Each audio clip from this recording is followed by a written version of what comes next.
Hey everybody, and welcome back to the PDResh channel. Today we're going to take a look at the A-Fixed Cup car at Dover. So Dover is an extremely fast track with a lot of banking. The corners here are banked at 24 degrees, and the straightaways are banked at 7 degrees. So all that banking really helps you in the corner, but can kind of hurt you on the straightaway. We'll talk about that in a little bit. And Dover is one of those tracks where if you typically overdrive your corner entries at other tracks, it's not going to hurt you as bad here. It's kind of like Dale Jr. had said in his podcast at one point that Dover was always good to him because it was a track you can overdrive and it's really forgiving in that sense. Your corner exits are still pretty difficult, but you can kind of overdrive the entry and be patient with the car from middle to exit of the corner and end up doing okay throughout a run. And even though the iRacing version of Dover, I believe, has more grip than the real life version, that still holds true in here. So let's go ahead and pull up our track map here. And as you can see, the track is pretty symmetric. Um, not too much different shape from turns 1 and 2 to 3 and 4. I will say it does feel like turn 1 has a bit more grip than turn 3. It feels like that side of the track is a little bit harder to get into for me, and you might experience the same, but it isn't that much different. A major characteristic of this track is the fact that your corner entries and exits have an elevation change more than a lot of tracks. It's really pronounced. It's almost like a hill that you're driving off of down into the corner. So on your entry, you're going to climb the hill.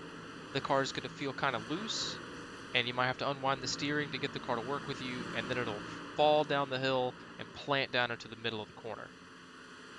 And then in the center of the turn, the car gets to where it feels pretty tight, and so to remedy that, you add a lot of throttle, probably more than you think you should, because your main goal is to get the rear of the car to kick around a little bit to stop you from getting really tight on your corner exit. So if you've timed that properly, then the car feels neutral somewhat, even though the rear of the car is sliding around. You can kind of hear the tires really grabbing for grip. Then coming to the exit, you're really climbing the hill, and the track is going to fall away from you again. So if you've got the car already kind of loose, with the rear of the car stepped out, it might feel like it wants to snap really loose. If you're understeering, then it's going to feel like it just wants to go up towards the wall, like there's a big magnet on the wall, and you're going to pancake the right side of the car. On your corner exits, you've really got to be thinking 1 or 2 steps ahead of where your car is on the track. Because if your car is, if you've got the back of the car stepping out on the corner exit a little bit, then you're going to have to unwind the steering and straighten the steering wheel up sooner than you think you need to.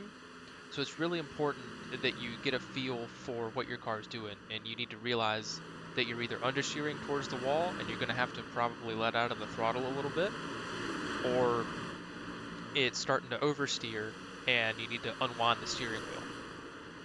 This track seems to take a lot of rhythm to actually get around it. So like on your corner entries, you'll get used to the timing of like up, down, and turn. And then on your corner exits, you'll kind of get used to that same thing. So that's where that rhythm will come from, and you'll just kind of crank that out lap after lap. So now that you know that, you can understand a little bit more about where Dale Jr. was coming from, where on your corner entries, you can kind of overdrive them because you're going to be really aggressive on that right front tire, but then from just after your corner entry through the rest of the corner, you're really reliant on the right rear. So your corner entries, you can really overdrive them and it's not going to hurt you all that bad. So let's talk brake bias and steering ratio. Steering ratio, you can either go with a 12-to-1 or a 14-to-1. 12-to-1 kind of helps you turn the wheel a little bit faster to get down into the corner, but it can make it harder to catch the car coming out. And a brake bias of 62% front. Now at this track, you're not using the brakes a whole lot to really slow down. You can use them a little bit. You can also just kind of lift and coast it into the corner and not really use the brakes, but over a longer run, you're going to end up using them a bit more, not so much to slow down, but to really set the car where you want it. And so that's why it's helpful to have it towards the rear, because it just kind of helps it turn a little bit better into the corner. Okay, so let's go ahead and take a look at the lap, and then we'll discuss it.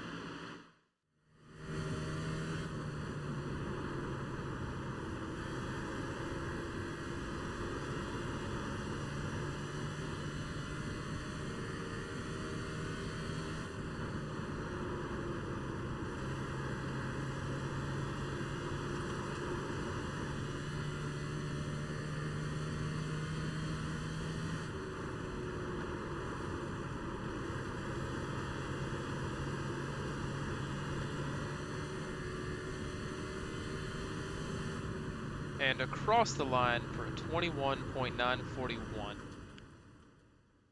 Alright, so let's take a look here. Coming to start our lap, pretty much hold it low, get on the power nice and early. You see us having to play with the steering. It gets loose, fire it back out. Now keep the throttle on, coming over this elevation change. Car's going to get a little bit loose, and then you're going to have to work the steering and the throttle to keep the rear of the car under you. It's going to drop down and plane itself into the corner and begin to start feeling kind of tight. And then once again, to remedy that, you're going to try to get on the throttle as soon as you can and try to get the rear of the car to kick around a little bit. And once you feel it start working with you, go ahead and flat foot it. Trust it and keep the throttle on.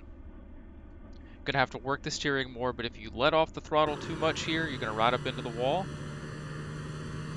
Start in turn 3, you're gonna look just under the Ally Bridge, enter just about in the middle of the corner, and you're gonna apply a little bit of comfort brake.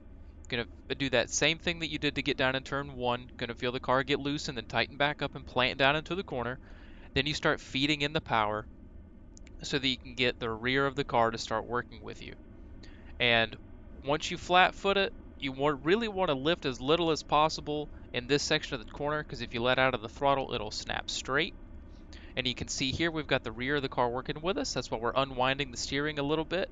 As we come up over this elevation change, you can see that we start to unwind the steering wheel before we're actually out of the corner. That's so we can keep the car under us and actually fire out of the corner properly to end this lap.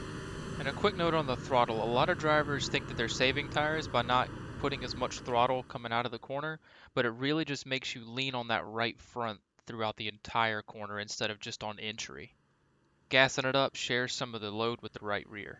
Also take notice at the end of that qualifying lap, the RPMs kind of spiked as we came out of turn 4. That's because we're starting to light those rear tires up. They're losing grip and we're spinning them coming off of the corner.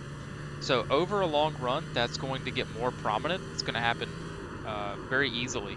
So while your goal through the corner is to still kick the rear of the car out a little bit to help it kind of sling around to the exit of the corner, if you do that too much, then you're just going to spin those tires and you're not really creating any forward momentum for yourself, but you could risk spinning out.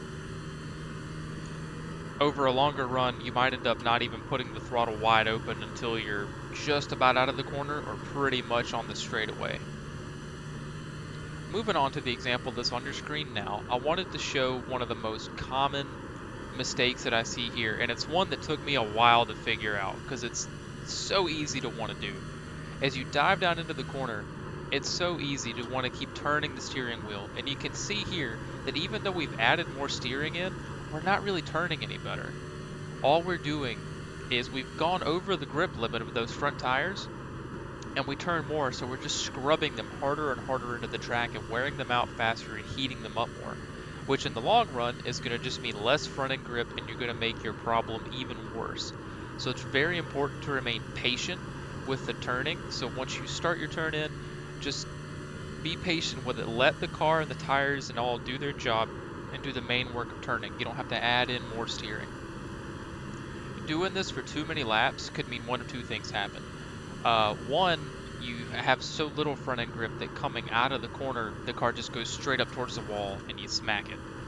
The other thing that could happen is that you've got so much steering lock into the car that when you come off of the corner with the power down, it just wants to spin out from under you. So be really aware of that.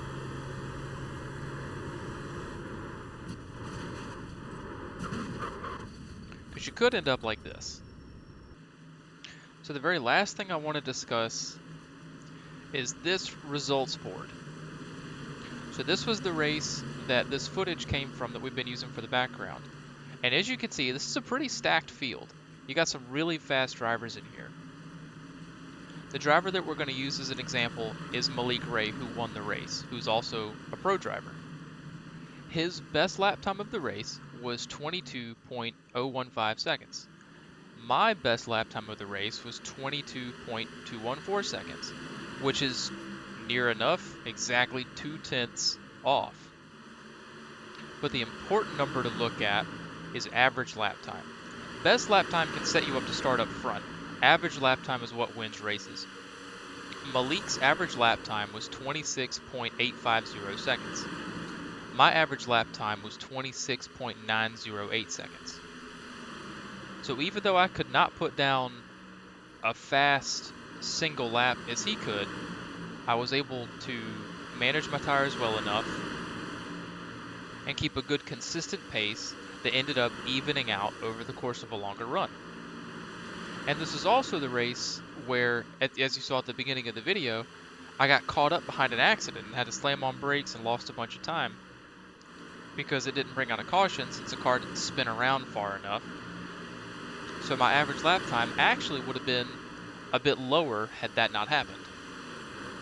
So now that you know that, and this is a great example of this, if you are somebody that can't quite put down the 22 O's or the 21 9s and things like that, it's totally fine. I mean, looking at this results board, it shows that being consistent and maintaining a good pace, it can be way more important than your all-out best lap time. So just keep practicing those consistent laps, and you'll be okay not only at this track but so many other ones in oval and road. It's just really, really important. Well, guys, that is it for the guide today. I want to thank you all so much for tuning in for another guide. I hope you learned some more tricks for the track that you'll use this week. And thank you so much for getting to 200 subscribers. It wasn't that long ago that I thanked you all for being here for making it 100, and it's no time at all, and we've doubled that number.